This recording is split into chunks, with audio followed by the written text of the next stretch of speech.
Well, I love this story because it perfectly emphasizes a point that I've been making for years, and I love it when I'm proven right, which happens from time to time. A woman by the name of Allie Ward visited a Macy's in New York a couple days ago, and she found these gimmicky little plates that have these concentric circles on them, with the outer circle saying "Mom Jeans," and then the next circle in says "Favorite Jeans," and then the next circle in, so the smallest circle says "Skinny Jeans." And the joke being that if your food makes it out to the Mom Jeans circle, then you've got too much food because you're going to be fat. So you want to, if you want the skinny jeans, you got to have that little circle in the middle there. Obviously, it's a joke. I don't think it's meant to be taken all that seriously, but for some reason, this was offensive. For some inconceivable reason, it's offensive to have these circles on a plate. And so Ward tweeted a picture of the plates and then said that she wants to have the plates banned in all 50 states. Now, I'm sure the banned thing was, I would hope the comment about having them banned was hyperbolic, not meant to be taken totally literally, but the point is she was upset about the plates. She didn't like the plates. They're bad plates, not good plates. Okay. Well, within 4 hours of that tweet being sent out, 4 hours, just one person complained. And that complaint had less than 1,000 retweets. Okay, so it was not like this thing had gone viral or something and 40,000 people had retweeted it. Just less than 1,000 retweets. Just that one complaint, that hardly anyone had noticed. And Macy's responded by saying they were going to remove the product. It only took one complaint. Now, on one hand, it's just plates, so who cares, right? I kind of understand. You can understand on one level when a company says they get a complaint about a product and they say, all right, like, it's not worth the trouble. It's just plates. I didn't feel like dealing with this. So we'll just get rid of the plates. When companies act like pushover parents who end up with spoiled, bratty kids, where they just don't feel like fighting about anything or taking a stand ever, because everything in and of itself seems too petty. So you're just like, yeah, whatever you do, yeah, do what you want. Now, as parents, we all do that sometimes. And so I understand sometimes when companies do that, where you had a long day, you're tired, you don't feel like dealing with it. They want a snack, you said no, they start crying, you're like, fine, just take the friggin' snack. Take the snack. But the point is, if you do that all the time, you're going to end up with horrible kids. And when companies do that all the time, which they do now, companies are so absurdly, pathologically, unreasonably risk averse that any complaint will bring them to their knees and surrender. And when they do that, it has the unfortunate side effect of empowering these whiny morons who get offended by plates. And it's probably, I think there's a connection here actually, because the kids who grow up with parents who are always saying, fine, whatever you want, turn into the kinds of adults who get offended over plates. And they still get the fine, whatever you want response. I mean, at a certain point, just on principle, someone has to stand up and say, you know what? No, I don't care what you want. Yeah, it's just plates. Just deal with it. I don't care if you don't like the plates. You know what? We're going to sell more of these plates. We're going to put these circles on every plate just because you complain. How do you like that? But here's what Macy's, now, if it was me and I was the head of Macy's, that's probably how I would have responded, which is probably why I'm not the head of a major corporation and never will be. That's probably what I would do. If I get a complaint, I was like, okay, I'm going to do more of that now. How do you like it now? In fact, our whole business now is just going to be selling those plates. But no, here's what Macy could have done, probably more reasonably, is they could have just done nothing. Nothing. Ignore it. And you know what the consequences would have been? Nothing. There would have been no consequences. Not the slightest bit of consequence. The tweet would have got a few more retweets. People would have complained, oh, the plates, I don't like them. It's body shaming. And within like 12 hours, 24 tops, everybody's moved on. Nobody remembers. Nobody cares. You just do nothing. You ignore these whiners and nothing happens. And that's the case with the vast majority of complaints and outrages these days. I would say 99% of the time, When a company or a person is the target of mass outrage, 99% of the time, they could simply ignore it and nothing would happen. It won't amount to anything. You could just pretend it's not happening. People are outraged about 47 things a day. They don't have time to stay focused on just you. They've got another outrage scheduled for 2:00, and they don't want to be late. They got to get to it. So just ignore them. You can yawn in their face like, oh, you're upset about that? Okay. No apology, no nothing. Just all right. Okay. I mean, you could be offended. That's fine if you want to be. I'm not going to stop you. All right. Nothing happens. Do you know how many times I have trended on Twitter because people are mad at me about something I said? It happens all the time. Okay, it happens on a monthly basis at least. And you know what? It's never mattered. It's never amounted to anything. I've never apologized. I've never backtracked. I've never groveled. I honestly, I never have. Even in times when I tweet something and there's a huge outrage, and then I go back and I look at it, I say, yeah, maybe I could have just not said that, maybe. But you know what? On principle, I'm not going to apologize. I'm just not going to. I don't care. I mean, even if I was wrong, I'm not going to apologize. Because you people, you outraged whiners, you don't deserve to hear it. If I owe an apology, I will apologize. I'll apologize I'll say it into a shoebox, and I'll put a lid on it, and I'll just keep that apology in the corner for myself. Because you don't deserve, just because you're upset, I have to apologize to you? No, you weren't hurt by it. You're not the hurt party. Now, if I've really hurt something, if I have hurt a particular person, if I've done damage to a particular person, then yes, I should apologize to them. But just because you happen to be upset about something, when you're not even really upset, it's just it's performative. And I'm going to come out and say, I'm so sorry, please. No, I don't care. No, I'm not going to. Never. That's what companies should do. I maybe have more to say about this. And there's a lot to talk about today, actually. But before I do, I can't forget, I have to mention, very important, Noom. Noom is great because the whole task of being healthy, eating healthy, staying in shape, well, maybe those plates could help you, actually, but Macy's took them away now. So now we're all going to get fat, if not for Noom. Because, that whole task can seem very overwhelming. There are so many elements, so many things it seems you have to keep track of, and so many things you have to count and everything. And that's what it is for me when I start thinking about, okay, I want to get healthy, I want to do all that. But then it's just, it seems overwhelming. Well, Noom puts it all together, makes it easy, so easy that even someone like myself can do it. So imagine, what if you could use one program for all your health and weight loss needs? No more hunting for training apps, workouts, calorie trackers, meal plans, where you gotta, put all this stuff together. No more of that. Plus, you add a goal specialist, community members to keep you motivated and accountable, and you also have a workout partner. It's all kind of rolled into one. You have this all in one place. For me, I know that my goals partly is just to eat better, to be healthier. Because if I'm not on top of it, if I don't have someone holding me accountable, I'm going to slip into just the worst diet you could possibly imagine. It's a miracle that at this point, I don't weigh 650 pounds. I don't know how I don't. I'm kind of expecting one day. I kind of think that all the weight is just lodged in my body somewhere, and then one day I'm going to wake up and I'm just going to, it's all going to come out.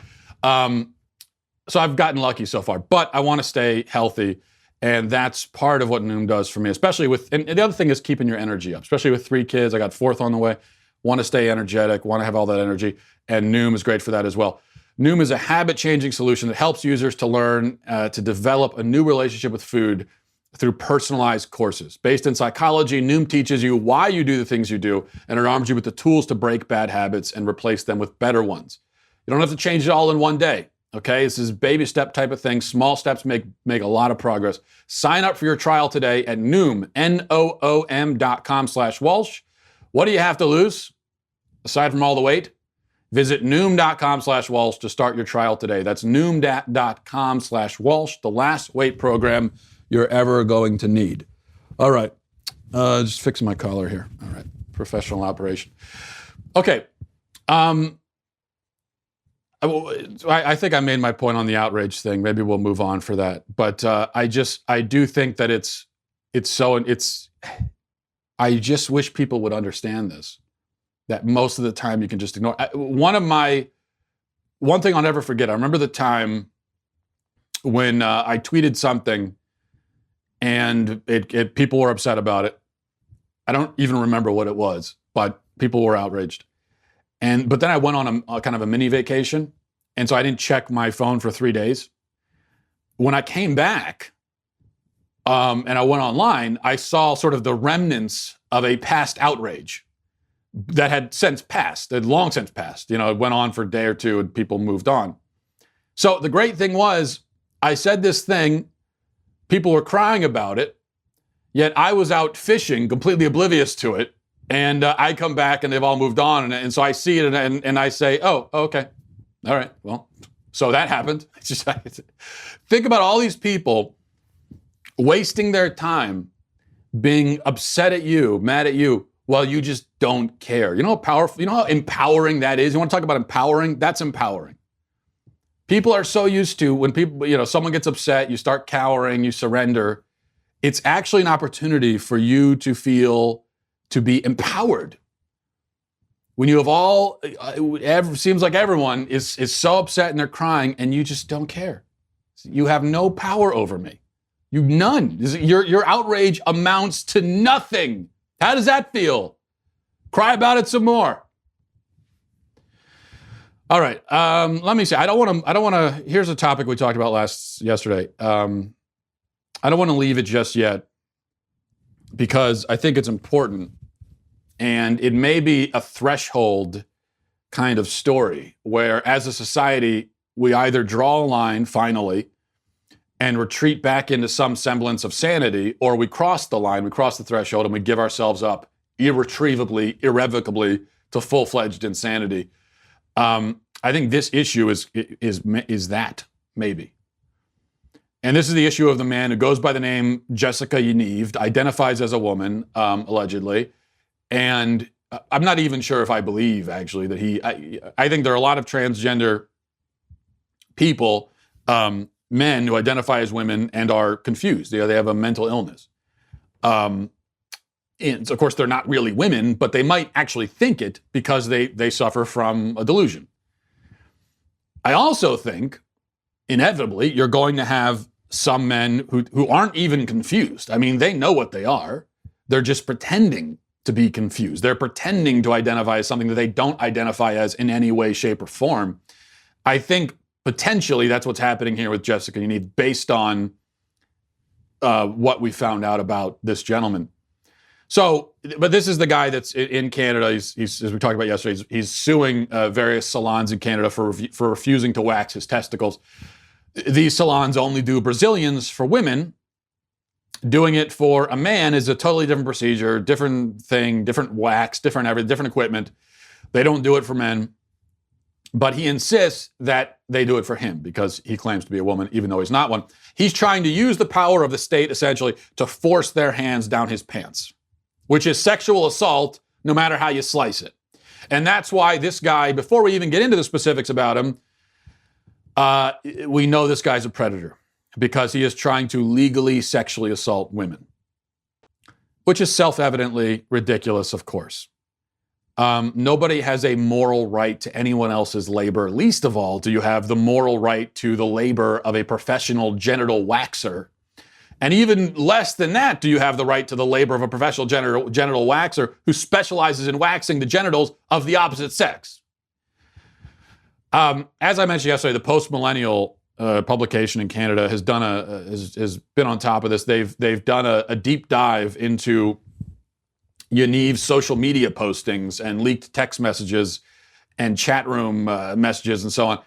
And what they discovered is revolting, predictably so. Yaniv is, for one thing, is a proud bigot, where he's complained about dirty immigrants who are liars and they make things miserable. He said that's one of the reasons he joined a female gym is because there are too many immigrants at the male gym. Now that's kind of interesting, isn't it? Because he says that he's a woman, and so if you're really a woman, then you don't need to cite your anti-immigrant beliefs as a reason to join a woman's gym. You think you would just join it because you're a woman. But no, his reason, at least part of his reason, is that he wants to avoid the dirty immigrants, according to him. So he clearly has ulterior motives for joining a women's gym, which he admits to. What are his ulterior motives for wanting to be in women's bathrooms and locker rooms? Well, I outlined some of this yesterday, and the post-millennial shed some light on it. Yaniv, in posts and messages, has I think made it clear what his ulterior motives are, and there's too many for me to read them all. He's talked about, he's wondered about how many naked women he's going to get to see. He's asked people about this, basically like how many breasts, using a different phrase, is he going to be able to see? He's talked about, he's shown this weird preoccupation with girls on their periods, wondering if he's ever going to have the chance to help a girl with her tampon, all kind of stuff like that. He is trying to organize. Another thing I don't think I mentioned yesterday, he showed up at a hotel where a bunch of young girls had arrived for a beauty pageant. They were doing a beauty pageant for young girls. This dude shows up and starts taking pictures of the girls. And this was so disturbing that the organizer of the event, a woman by the name of Charlotte Millington, she was so frightened by his behavior and his presence that she threatened to call the cops if he ever showed up there again. And his response to that on Twitter was LOL. He laughed at her. He's also trying to set up an event at a local pool for LGBTQ youths 12 and over. And he specified two things: that at this event, the 12 and over children can go topless. And second, that no parents will be allowed. So this is a grown man who wants to gather with children, with half-nude children at a pool without their parents present. I mean, what else do you need to know? This just, his motivations are blatantly clear. He could not be clearer about it. So, to put it bluntly, Yaniv is a disgusting creep and a predator and just a monstrous.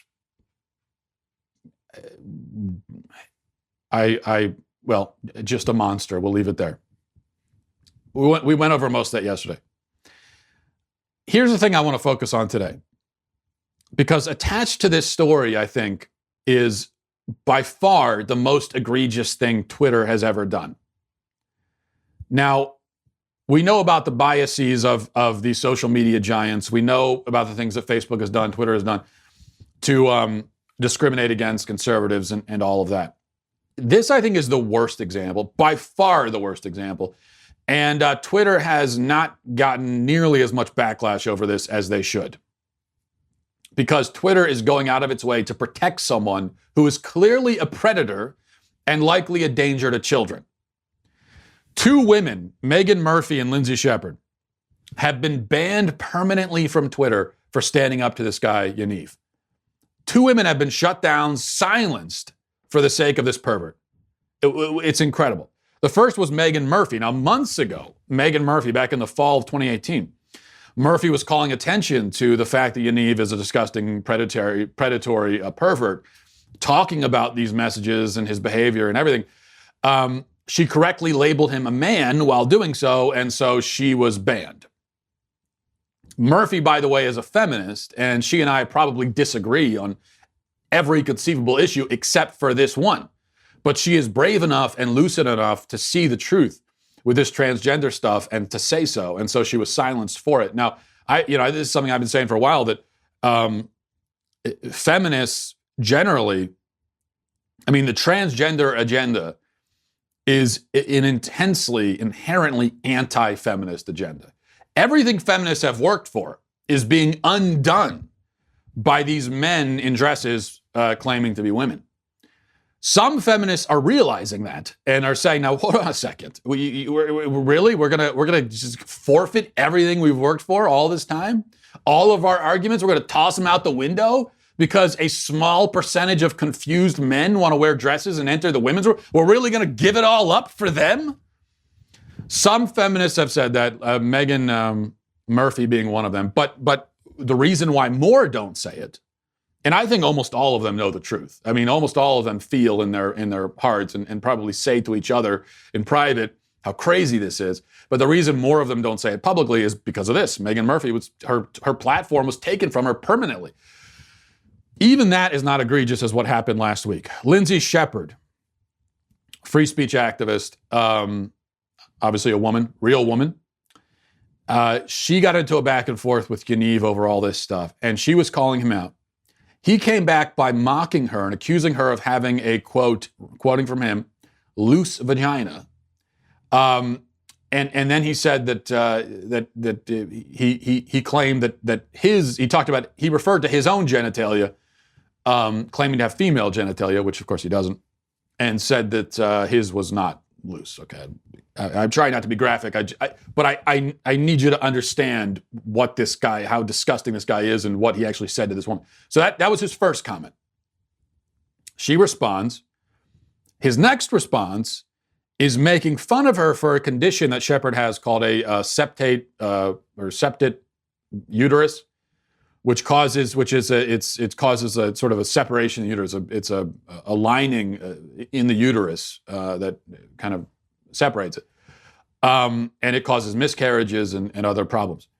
Well, Yaniv mocked her again in a sexually degrading way for this condition, and said that Trump built a wall in her uterus, referring to this condition she has. So Shepherd responded by saying, "Well, at least I have a uterus, you ugly fat man." Okay, well, her comments are completely accurate. He is, in fact, an ugly fat man. And as I said, a monstrous predatory pervert. But also importantly, she is responding to sexually degrading, explicit, sexist insults from a male predator. Think about this. He checked every box here with this comment. It's ableist in that he's making fun of her for a condition, for a disability, essentially.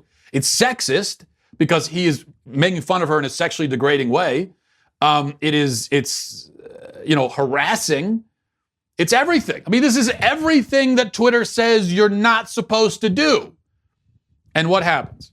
She gets banned permanently, and he's still on Twitter.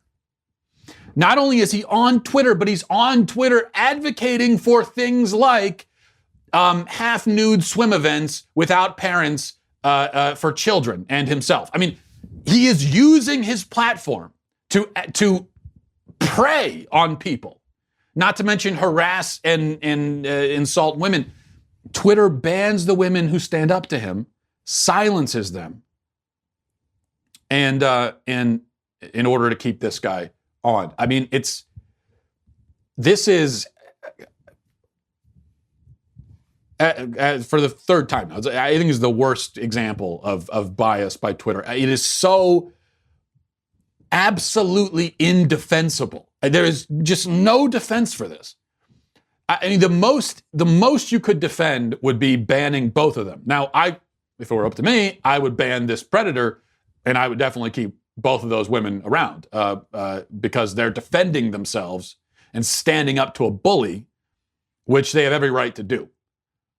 I mean, honestly, with this guy, with the way he's acting, with the way he's talking to women, Lindsay Shepherd's response to him, totally appropriate, totally right. Like, you ugly fat man, shut up. You're not one of us. I'm actually a woman. You're not. You poser. That is exactly the appropriate response. Exactly. And they were shut down. I mean, Twitter has to answer for this at least. They haven't. But they need to provide give us an explanation. Explain to us, Twitter, why that woman is gone, but this guy's allowed to stay, given the things that he's been saying. Explain that to us. They couldn't possibly do it.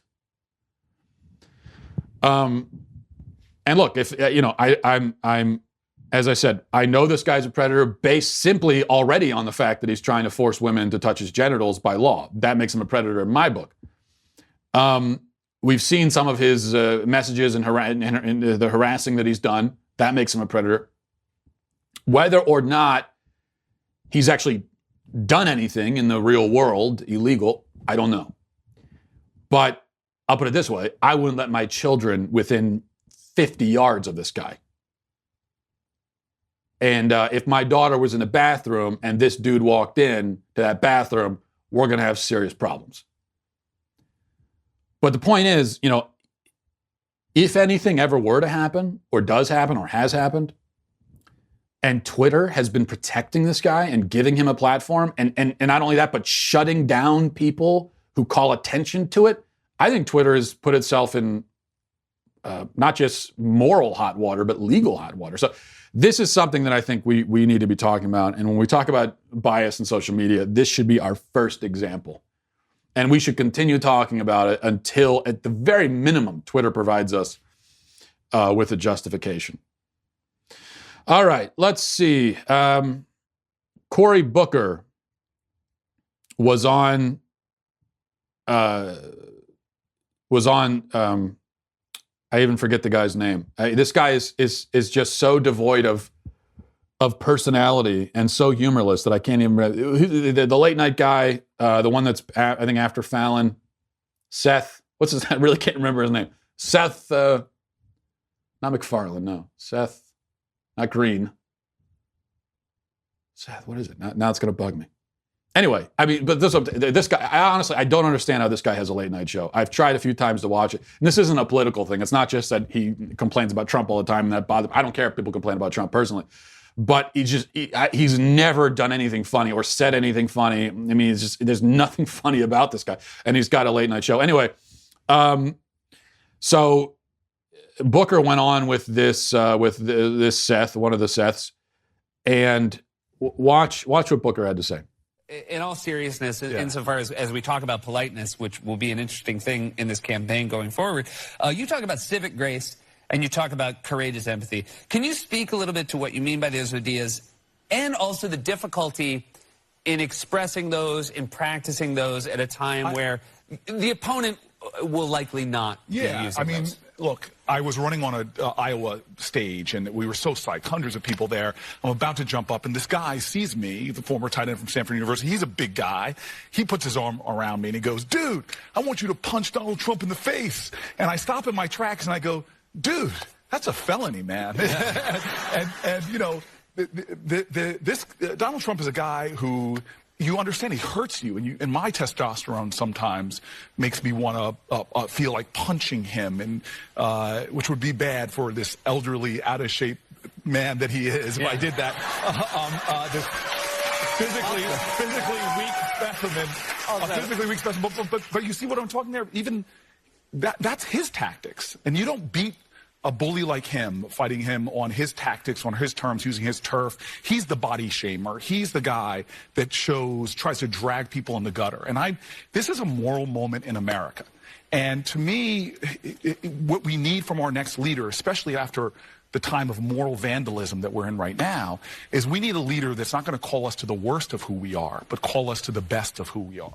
Seth Meyers. Okay, that's what I looked it up while that was playing. So Seth Meyers, on Seth Meyers. Now, I love that clip because it's just so phony. You see the phoniness of it, where, I mean, in the span of like 60 seconds, Booker transitions from body shaming Donald Trump by calling him elderly and out of shape and a weak specimen. I mean, if that's not body shaming, then body shaming doesn't exist. That's body shaming. So he goes from body shaming the guy and saying he wants to punch him to, like, 10 seconds later saying that Donald Trump is the only one who body shames. That's his thing. You know, we're not gonna. It's like, I want to punch him in the face. This old fat man. I want to punch this old fat man in the face. But I'm not going to, because, you know, he's the one who body shames and is violent. I would never do that.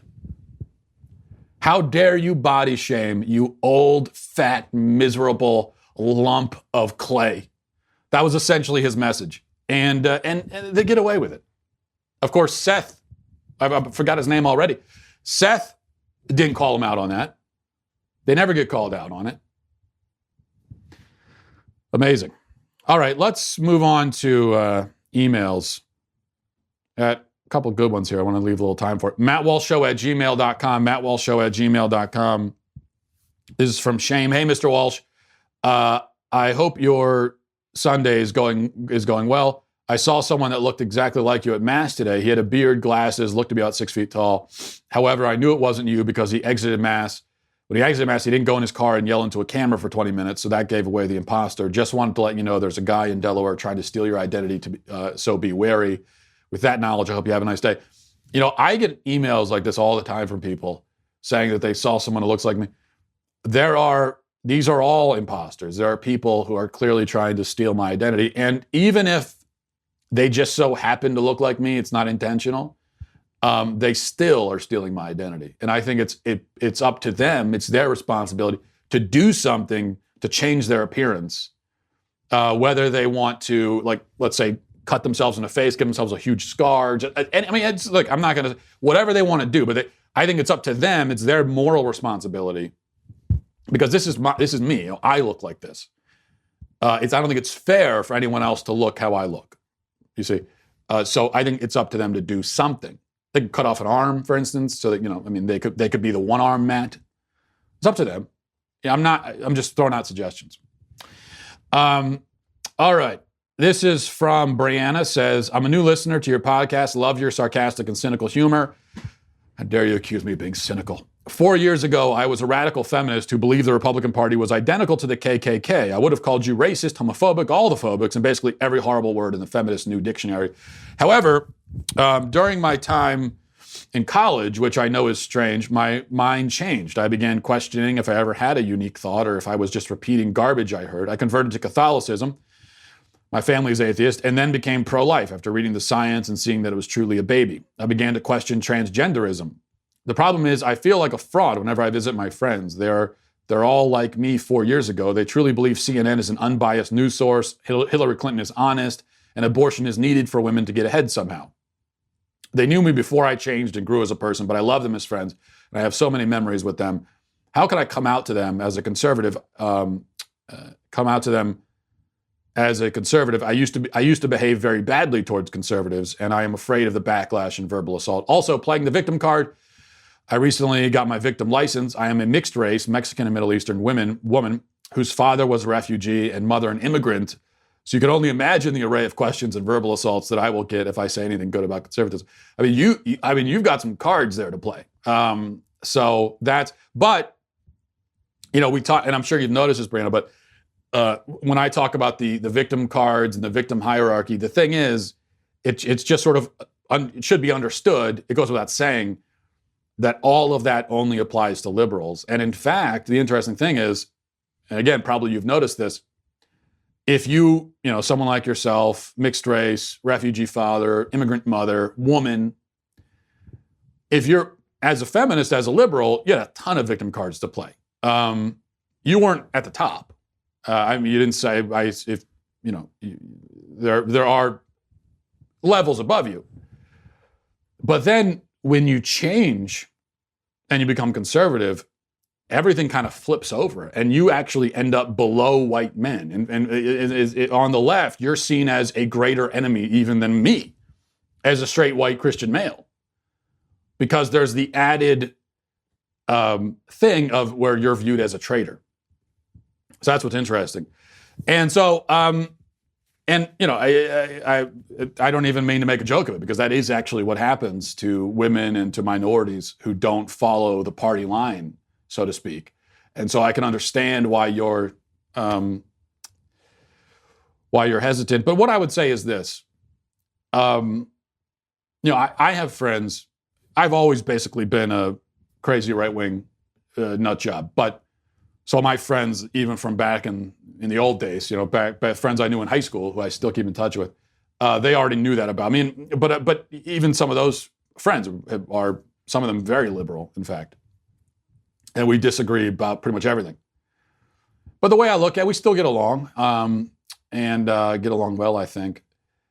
And the way I look at it is, even as we both continue to change and so on, but the way I look at it is, you know, if you changing your mind about something in an intellectually honest way, even if they disagree. The fact is, you've been thinking about these issues, you've come to a different conclusion. If they can't accept that, if they're going to hate you for that, then they were never really friends to begin with. It's just, they were kind of these default people who you happen to gravitate towards each other because you were similar. That's not really a friendship. I don't think friendships are built solely on similarities. I think friendships are deeper than that. And so if there is, so it's kind of a good test actually, that you tell them how you actually feel, you talk about it. If they're not interested in talking about it, if they don't want to be around you, they don't want to see you, they reject you, then that's a good test. And you see that there was never that deeper thing, that actual real friendship that was bonding you together. And so you're not losing much. Now, I know that's not much of a solace, not much consolation when you're losing people who you've known a long time and your whole life is sort of shifting and all of that. It's not much consolation, but it is true, at least you know that if you do lose friends over it, you didn't really lose friends because they weren't to begin with. But I congratulate your courage and also your just intellectual honesty to actually think about these issues and be willing to change your mind. I have so much respect for people that can do that, because so many other people on both sides are unwilling, will not do it, can't do it, will never do it.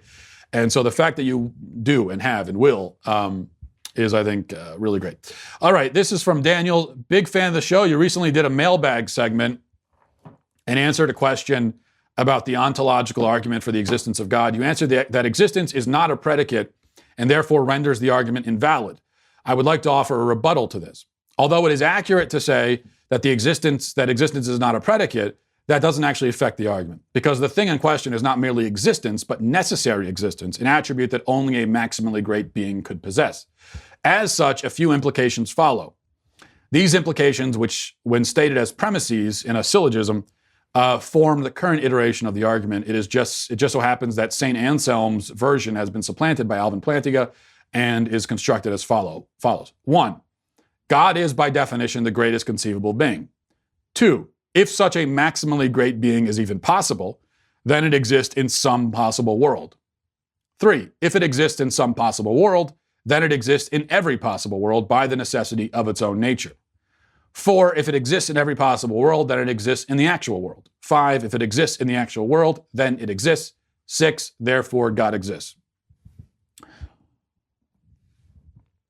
I know you think it sounds like a too good to be true argument by the way you so cavalierly dismiss it as an attempt to conjure God in a word game, quote unquote, but the premises are purely deductive. They follow from each other inescapably, and no atheist has ever been able to refute them. For example, William Lane Craig has been using the argument for decades, and even his most formidable opponents seem to only be able to dismiss it in the same manner without actually addressing any of the premises. All right. I've gotten a lot of email about the ontological argument. I didn't realize it's so popular. So that's been news to me. That's been interesting. Apparently, this is a popular argument. A lot of Christians like it. I still don't. I don't think I apparently didn't do a very good job of explaining why I don't like it. Let me try again. Obviously, it goes without saying, I agree with the conclusion. Number 6, therefore God exists. I agree with that part. But I don't think the argument works. I don't think the argument gets you there. I don't think the argument proves the conclusion, and I'll try to explain why. Now, obviously, if I can prove that there are problems with any of your premises, then I've proven that the argument as constructed is invalid. I mean, obviously, your conclusion flows from the premises. And if the premises don't work, then the conclusion then the argument is invalid, even if the conclusion is ultimately correct. So let's go through this. First premise: God is by definition the greatest conceivable being. We already have a problem. I think you've got a problem there. I think we could stop right there, really, because is that the definition of God? I mean, that's your definition. That's my definition. I believe that's what God is, but there are other plausible and logical definitions of God. So in order for this argument to work, you are assuming a definition of God that works for your argument, but that's not the only definition. You need everyone to just accept that definition for the argument to work, but first you have to prove it first, and you haven't done that. You've got a whole other argument you have to make to prove that God is the greatest conceivable being, which is a problem because you're trying to prove the definition of something that you haven't yet proven exists in the first place, yet you need it to be defined in order to prove that it exists, and so you have a circular argument. You're going in circles here. There are plausible, logical, possible definitions of God that do not include things like omniscience, omnipotence, perfect morality, all good, all loving, and so on. There are plausible, possible definitions of God that don't include those things. In fact, it is plausible, though I don't believe this, or I should say possible, it is possible that God is inferior to his creation in certain ways. That is a possible definition. Now, when I say possible, I think you know that I say possible in a strictly philosophical sense. I say possible in the same way that I would say it's possible that unicorns exist.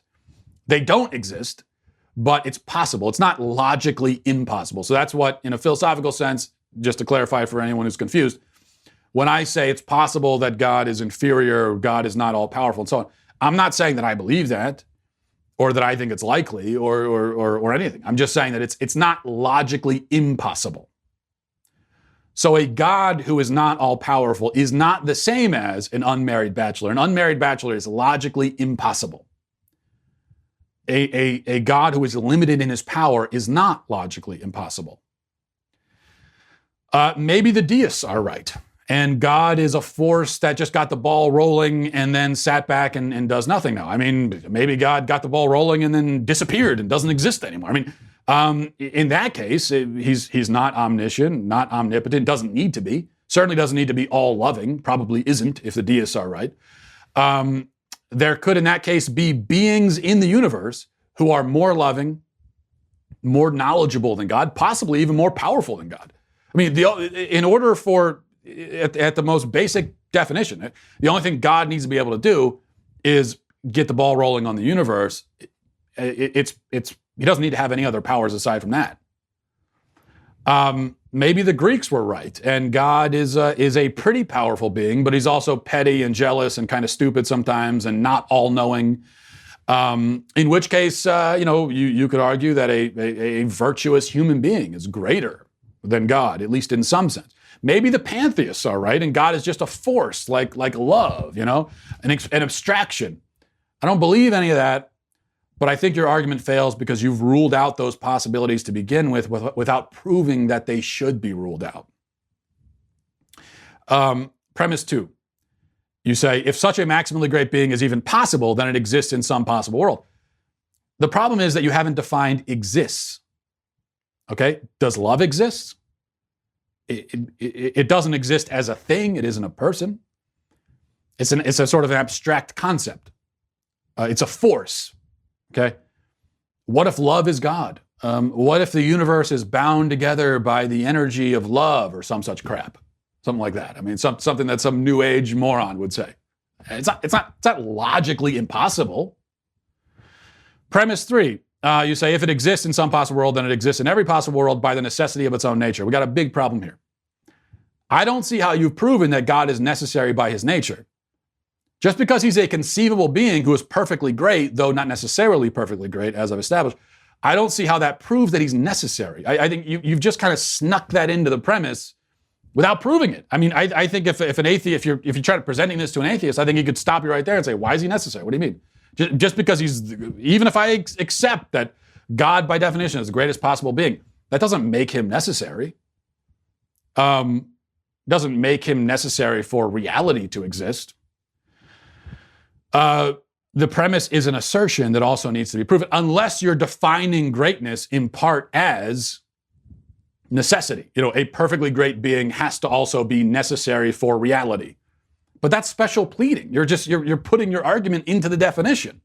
It seems like you're doing that all over the place with all these premises. You're just supplanting assumptions from your conclusion into all of these arguments, which you can't do. It's not valid. It's not a valid way of arguing.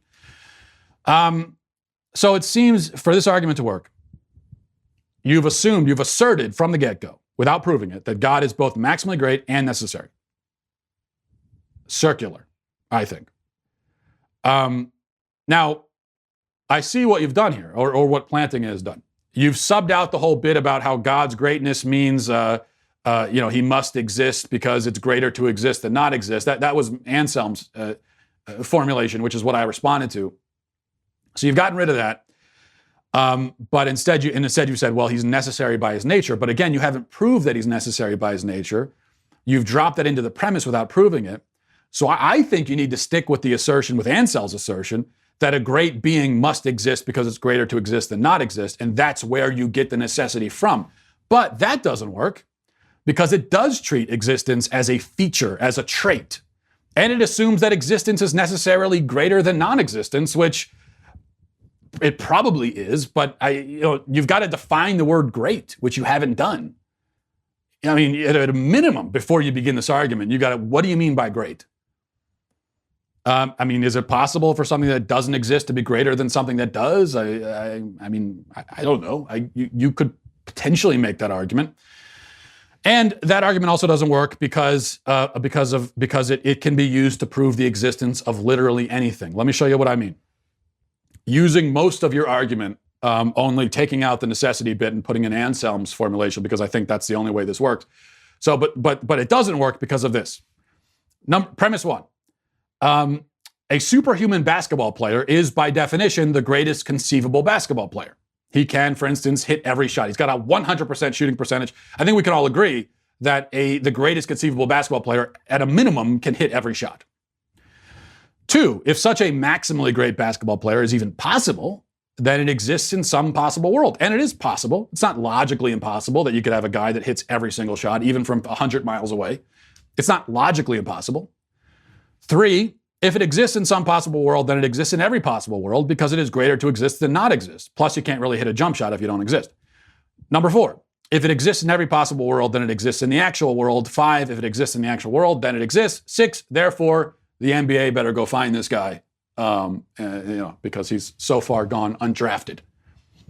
Is that a reductio ad absurdum argument? Well, you're absolutely right. Of course it is, and that's a problem. If I can use your argument intact to prove things that we all know are not true, like, for instance, that a basketball player with 100% shooting percentage exists, that means your argument is flawed. It doesn't mean your conclusion's flawed. It means your argument, the way you got there, is flawed.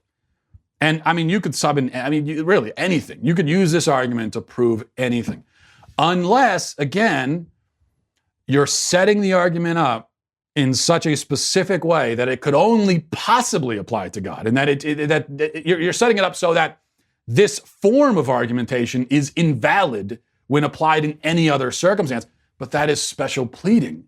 You're setting up the argument specially so that it only will prove your conclusion. There's one last problem here that I'll mention, just as kind of a warning.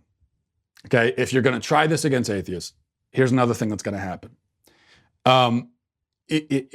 Even if they let you get away with the whole bit in premise one, where you're saying God is maximally great by definition, he's all-knowing, he's omniscient, omnipotent, all good, all of that. Let's say they accept that.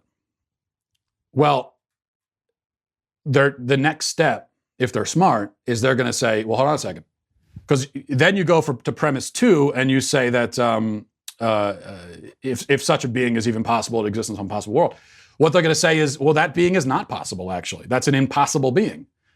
Not that there could be some version of a God that's possible, but that particular version that you're using here is not possible because it's a logical contradiction. And what they'll say is that omniscience and omnipotence are logically contradictory, because if a being knows everything, if he's omniscient, then he knows what he's going to do in the future. If he's omnipotent, then he can do anything. But if he's omniscient, he knows what he's going to do in the future, which means he can't not do the thing he knew he was going to do, which means he's not omnipotent. And if he can really do anything and make any choice at any moment, then he's not omniscient. Now, to me, that argument, obviously I'm a theist, so I don't think that argument disproves God. It is an interesting argument. It's an argument you better have an answer for, and a good one, because you're walking right into that. Now, I think we're getting into areas where it's just beyond our comprehension as human beings. But you can't, here's the thing. That's my belief. I think it's beyond our comprehension. You can't do that. If you're trying to make a logical argument, if you're trying to play this game on a philosophical level, and an atheist comes back with something like that, you can't say, well, yeah, it's beyond our comprehension. You can't do that. You can't just say, well, this part's, Your objections are beyond our comprehension. Let's move forward with my logical argument. You can't do that. So you better have an answer. Maybe you have an answer. I don't, I've thought about that question a lot. I don't now, I think the answer you might go with is you might say, well, he's outside of time and space, so there is no going to do. God is all now, all action, all present. It's not like he's looking into the future and knows what he's going to do. Then the problem is that you have just said that God exists outside of time and space. And so the next question is going to be, well, if something is outside of time and space, by definition, it doesn't exist. Provide a definition of existence that could include the possibility of not being in time or space. And that's going to be a difficult challenge as well. So, which again, I think you could do, but you better have an answer for it, a good one, if you want this to work. So there's a lot of stuff you got to sort through before you can even get to this argument. And then I think once you've gotten there, you still have problems. And that's why I just don't think it works. I think it's the kind of theistic argument, if I could say so, that is impressive to theists. We like it because it sounds smart, but I don't think you're going to find many atheists who are impressed by it. And ultimately, if you're making a logical argument for God, then who you're making it for? I mean, you're not making it for yourself, right? Unless you're trying to convince yourself. You're making it for people who don't believe. So, it's got to be compelling to them. And for all the reasons I've stipulated, I don't think it is. All right, that was a very long discussion of that. We will leave it there. Thanks for everybody for watching. Godspeed.